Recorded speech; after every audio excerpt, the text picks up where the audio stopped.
ఏడాది క్రితం అధికారం లేకొచ్చిన చంద్రబాబు నాయుడు గారి ఆధ్వర్యంలో అధికారం లేకొచ్చిన కూటమి ప్రభుత్వం రావడానికి ముందు బరి తెగించి ఏదైతే డిక్లేర్ చేశారో మేము వస్తే రెడ్ బుక్ రాజ్యాంగం ఉంటుంది, రెడ్ బుక్ పాలన ఉంటుంది, ఏదో మాటలు చెప్తున్నాం అనుకున్నాం. కానీ దాని పర్యవసానాలు వచ్చినప్పటి నుంచి వాళ్ళు మొత్తం అన్ని వ్యవస్థలను భ్రష్టు పట్టించి, ముఖ్యంగా పోలీసు వ్యవస్థను,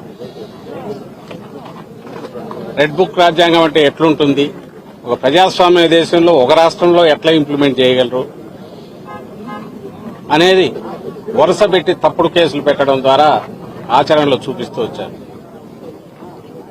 దానికి తాజాగా వైఎస్ఆర్ కాంగ్రెస్ పార్టీ సీనియర్ నాయకుడు మాజీ మంత్రి గోవర్ధన్ రెడ్డి గారు కూడా ఈ మధ్య గురయ్యారు. అంటే ఏదైనా కేసులో ఆధారాలుంటే దాని మీద ఎంతవరకైనా పోవచ్చు, ఎంతో కొంత పొగ ఉంటే నిప్పు ఉందని చెప్పి దాని మీద పోయి చేయడంలో కూడా అభ్యంతరం లేదు. కానీ అసలు ఏమీ లేకుండా కల్పిత కథలన్నీ కలపడము, ఓ స్క్రీన్ ప్లే తయారు చేయడము, పాత్రలు సృష్టించడము, వాళ్ళ ఎల్లో మీడియాలో ఒక వారం 10 రోజులు నెల రోజులు నడపడం, ఆ తర్వాత వాళ్ళని ఎక్కడో పట్టుకొని కన్ఫెషన్ అని రాసుకోవడం, ఆ తర్వాత దానికి సంబంధించి ఏదో సెక్షన్లు పెట్టి ఎఫ్ఐఆర్ తయారు చేయడం, అది 10 ఏళ్ల క్రితందో 5 ఏళ్ల క్రితందో ఎప్పుడైనా సరే ఆ కాగితాలన్నీ పెట్టేసుకుని ఈ పత్రికల్లో వచ్చినప్పటికీ జనంలో మెదడులలోకి ఎక్కించిన విష ప్రచారంతో ఎక్కించినవన్నీ కథలన్నీ ఎక్కించి పట్టుకురావడం, జైల్లో వేయడం. అది సోషల్ మీడియాతో మొదలై నాయకులు అందరినీ తిరుక్కొని పరాకాష్ఠకి ఏదైతే భయపడుతున్నామో అది జరుగుతుంది. సామాన్య ప్రజలు కూడా దానికి పూర్తిగా ఇదే. ఒక్కసారి మీకు వ్యవస్థ దెబ్బతిన్నాక, విశృంఖలత్వం వచ్చాక, ఎవరికి జవాబుదారీతనం లేనప్పుడు ఏం జరుగుతుంది అనేది ఏడాది తర్వాత ఇప్పుడు చూస్తున్నాం. దీనికి ఇలా వీళ్లు చేయడం వల్ల ఏదో సాధిస్తారనుకుంటే అది పొరపాటు. ఒక నెల రోజులో 2 నెలల్లో నాయకులను, కార్యకర్తలను, సోషల్ మీడియా యాక్టివిస్టులను జైల్లో పెట్టచ్చు. కానీ బయటకు వచ్చేసరికి ఎలా తయారవుతున్నారంటే మరింత గట్టిగా తయారై వస్తున్నారు. వైఎస్ఆర్సీపీ మరింత బలపడుతోంది. భయము, బాధ ఏదంటే ఈ విశృంఖలత్వం పెరిగిన తర్వాత రాష్ట్రంలో ఓ సిస్టమ్స్ అలవాటు పడిన వ్యవస్థ, పోలీసు వ్యవస్థ, అది గాడి తప్పితే ఎట్లుంటుందనే ఫలితాలు మనం బీహార్లోనో ఆటవిక రాజ్యాల్లోనూ చూస్తాము. నిరంకుశత్వం ఉన్నప్పుడు ఎమర్జెన్సీ టైంలో చూశాం. ఇప్పుడు మళ్లీ అది రుచి చూపిస్తున్నారు. మళ్లీ వెనక్కు తెచ్చుకోవడం కష్టం. చంద్రబాబు నాయుడు గారికి అది తెలిసినట్లేదు. రెండవది, నువ్వు నాటిన విత్తనం ఈరోజు ఏదైతే రేపు దాని ఫలాలు ఎట్లుంటాయనేది కూడా ఆయన ఊహించట్లేదు. భయంకరంగా ఉంటాయి. ఇంత సింపుల్ అనుకోరా. కేసులు పెట్టచ్చు ఎవడి మీదైనా, ఇద్దరు కలిసినా లేదా ఒకరిద్దరు ఫోన్లో మాట్లాడుకున్నా దాన్ని బేస్ చేసుకుని ఒకటి పట్టుకొచ్చి కాళ్ళు ఎరగొట్టి కన్ఫెషన్ రాయించుకుంటే వరుస పెట్టి 10 మందిని జైల్లో తోయొచ్చు, హెరాస్ చేయొచ్చు.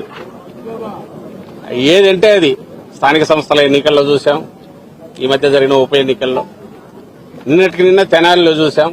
కేసు ఏదైనా తప్పులు చేస్తే కేసు పెట్టచ్చు, తప్పులేదు. రోడ్డు మీద కూర్చోబెట్టి సినిమాల్లో కదా మనం చూసి భయం వేస్తుంటది, ఒళ్ళు గగురు పోస్తుంది. కాకి డ్రెస్ వేసుకుని బూట్కాలు కళ్ళ మీద పెట్టి లాఠీలతో బాగుతున్నారంటే మళ్ళీ లాఠీ మార్చి లాఠీ. అసలు ఎక్కడున్నాం మనం? ఇదంతా దేని ఫలితం అంటే ఏడాది క్రితం వచ్చిన వీళ్ళ రెడ్ బుక్ పాలన ఫలితం. నిన్న చూశాను, అసలు ఎక్కడున్నామో కూడా అర్థం కాలే. ఈ జిల్లాలో కావలిలో ఎక్కడో ఏదో స్టేజ్ మీద మొత్తం బట్టలు లేకుండా డాన్స్ చేస్తున్నారు. అసలు దానికేం ఎక్కడ ఇంతవరకు ఎప్పుడు ఇట్లా జరగల. ఎక్కడైనా కొండల్లోనో ప్రైవేట్ గెస్ట్ హౌస్లోనో ఎక్కడైనా జరిగితేమని అనుకోవచ్చు. ఎవరు పట్టించుకునేవారు. మన సొసైటీలో, సభ్య సమాజంలో ఓపెన్ గా జరుగుతున్నాయి ఇవన్నీ. ఎందువల్ల ఇది సిస్టమ్ ఫెయిల్ అయిపోయింది. వాళ్ళకు తాబేదారులుగా ఉండే అధికారులను ముందు పెట్టి నడిపిస్తున్నారు. డ్రెస్సులో, కాకి డ్రెస్సులో గూండాయిజం అనేది ఒకప్పుడు అనుకునేవాళ్ళం, అది కళ్ల ముందు ఇప్పుడు కనపడుతుంది. వాళ్ళు ఒకసారి అదుపు తప్పినాక వాళ్ళకు వాళ్లే రాజులు అవుతారు. అప్పుడు ఏ వ్యవస్థ పనిచేయదు. చంద్రబాబు నాయుడు గారికి అది ఎక్కినట్లేదు. ఆయనకు గాని, ఆయన కొడుకు గాని, ఈ ప్రభుత్వానికి గాని ఏం పర్వాలేదు. వైఎస్ఆర్సీపీ బలమైన పార్టీ మరింత బలపడుతోంది. ఈయన ఎంత నొక్కాలని చూస్తే బంతిని గోడ కొట్టి ఎట్లా తిరగొస్తుందో అంతగా బలపడుతోంది. నేను ఇంతకుముందు అన్నట్టు మా వారి దానికంటే కూడా రాష్ట్రాన్ని ఎటు తీసుకుపోతున్నారు. తాము ఈ చెప్పిన ప్రామిస్లు ఏది చేయలేక క్వశ్చన్ చేసే వాయిస్ ఎక్కడుంటే అక్కడ దాన్ని నొక్కడానికి, మిగిలిన వాడు ఎవడు గొంతు విప్పకుండా బెదరగొట్టడానికి టెర్రర్ క్రియేట్ చేశారు. ఈ టెర్రర్ను మరింత ప్రచారం చేసి ఎంటైర్ సమాజాన్ని దాన్ని భయపెట్టి అదుపులోకి తెచ్చుకోవడానికి ప్రచార సాధనాలన్నీ ఫుల్ ఉపయోగిస్తున్నారు. ఈ సందట్లో దోపిడీ భయంకరంగా సాగిస్తున్నారు. ఇది ఇప్పుడు జరుగుతున్న 1 year తర్వాత, ఈ పాలన తర్వాత.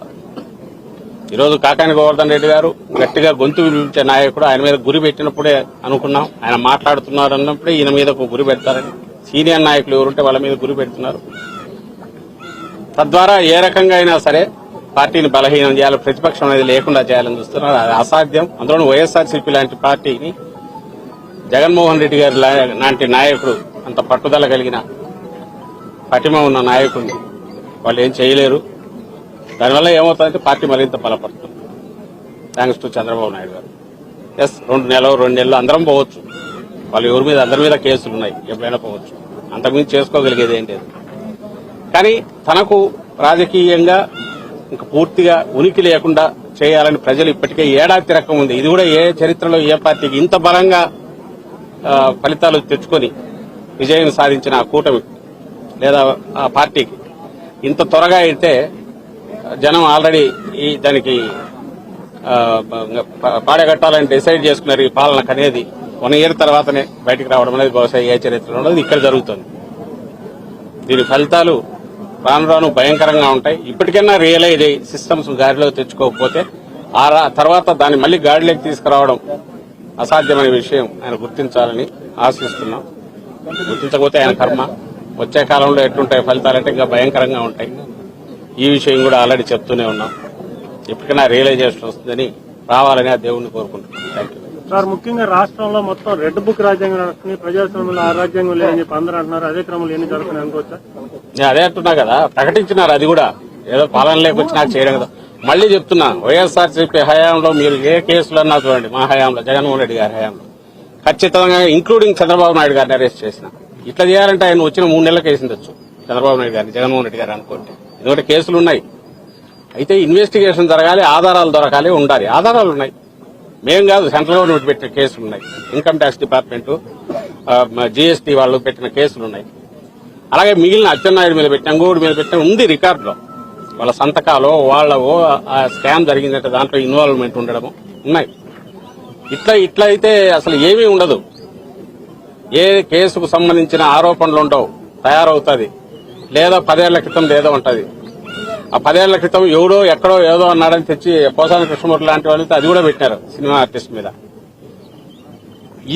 ఈ పని ఎవరు మేము చేయలేమా? రేపొస్తే అధికారం లేకొస్తే.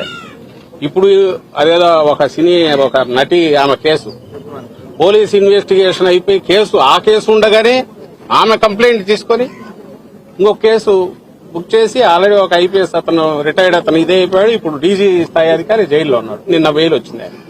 గత ప్రభుత్వంలో ఫిర్యాదులు వచ్చిన కేసులే కదా సార్, ఎన్ని కూడా ఇప్పుడు గత ప్రభుత్వంలో ఫిర్యాదు వస్తే చేయొద్దనట్లా విచారణ దర్యాప్తు జరపాలా, తర్వాత ఇంట్రాగేట్ చేయొచ్చు, అన్ని చేయొచ్చు.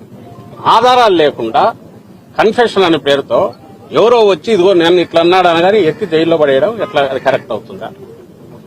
అలాగే ఇంకొకటి కన్ఫెషన్ సంతకాలు కూడా ఉండవు, ఎవరికి వాళ్ళే రాసుకుంటారు.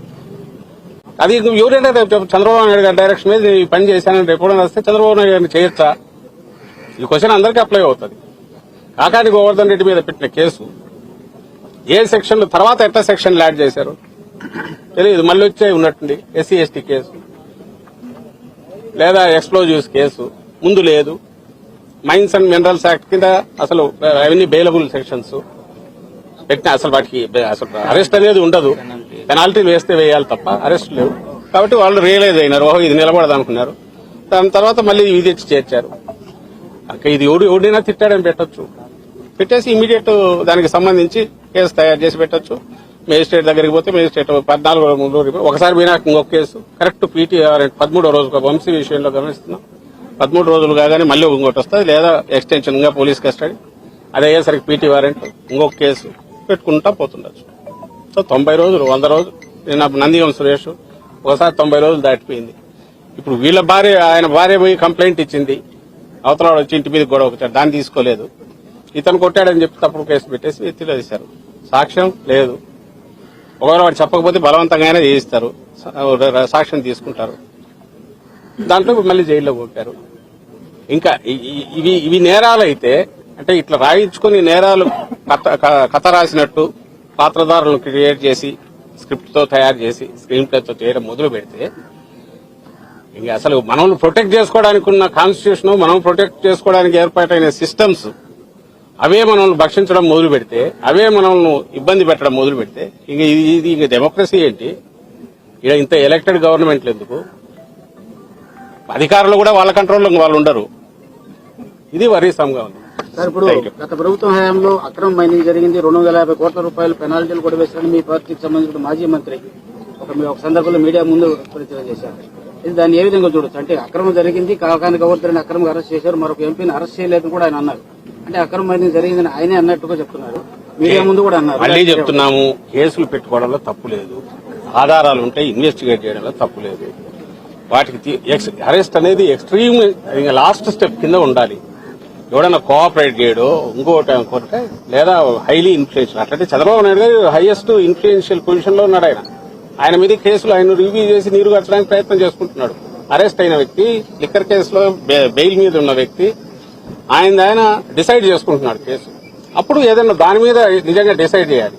బయటకు వచ్చి ఎక్కడో అసలు సంబంధం లేని దాంట్లో నీకు నువ్వు స్కామ్ అని ఈనాడు జ్యోతిలో రాసుకొని, లేదా ఇంకోటి పడక ఎవడో ఒకటి మీద ఒకటి ఆరోపణలు చేస్తే దాన్ని బేస్ చేసుకుని ఒకటి కట్టు, అది కూడా అభ్యంతరంలా. కానీ అరెస్ట్ చేయడం ఏంటి?